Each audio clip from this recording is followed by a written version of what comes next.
How to import Excel files into ElektraWeb system.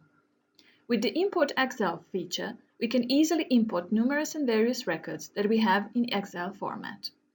We will show you how to use this feature on quick posting item definitions example. Here in this list, we can see one record that we created in one of our previous videos. Instead of entering each of the posting items manually one by one, we can simply import it from the Excel files in which we have all the items already listed.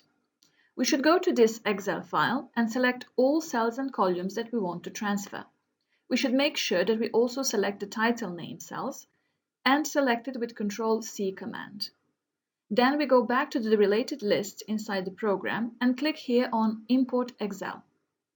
Then we should just paste the selected items into this field.